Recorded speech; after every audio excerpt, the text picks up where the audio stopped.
What's up, Flatline Nation? Andrew here with Flatline Knives, bringing you a start to finish kukri build. I started this project with a 2-inch wide, 3/16 inch thick bar of 80 CRV2. I started by forming the tip, and then I set my blade length by isolating the blade from the handle.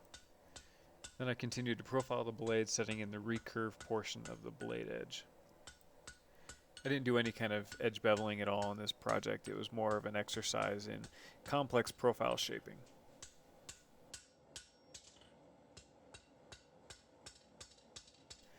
A trick for getting your blade nice and flat is to lay it long ways across the anvil and hammer from one corner to the opposite corner.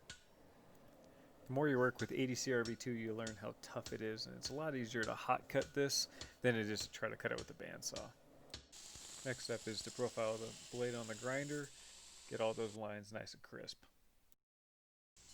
Lately, most of my kukri builds have had the rough forged finish left on them, and for this project I really wanted to make it nice and clean. Getting that clean look takes a lot of extra time at the grinder, making sure everything's nice and flat and even. I really like to use a magnet on the flats to give me a good solid handle on what I'm working on. That really helps to make sure that I'm applying even pressure across the entire face of the blade. Next is marking and drilling your pinholes, and then moving on to rough grinding prior to heat treat. I usually take my blades up to 120 grit finish before I go into heat treat. After some thermal cycling and bringing it up to critical temperature in the oven, it's time to harden the blade. No flashy fireballs, and that's a good thing. Now it's into the oven for tempering. After tempering, I clean the blade up on the grinder again, and then it's on to hand sanding.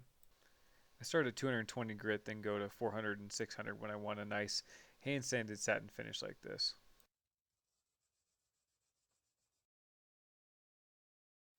Once the blade's finished, it's time to drill pinholes through your wood scales. Here I'm using a stabilized wood. Next is to cut off the excess material and sand the bolster area of the scales down nice and flat. I get it to the shape and grit that you want it, get it buffed up, because once it's glued to the knife, it's impossible to get to. Once the epoxy's set, it's time to come in and grind those pins off and make the sides nice and flat. Next, I profile the handle scales to match the blade profile.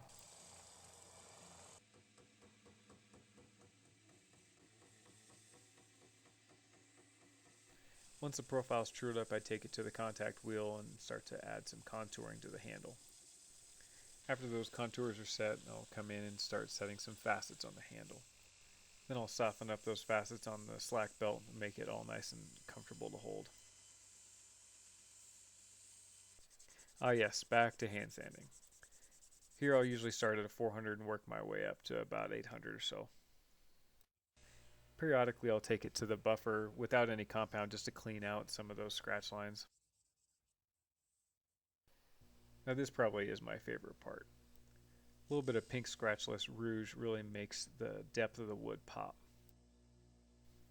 Now it's just time to put a final edge on it and give it a test. There it is, all sharpened up. Time for the obligatory cut paper test, and of course the slow-mo cardboard tube slice. Overall, I'm really pleased with how this blade turned out, and it was a ton of fun to make. Thank you so much for following along with this kukri build. If you enjoyed it, be sure and like and subscribe, and stay tuned for even more knife making content.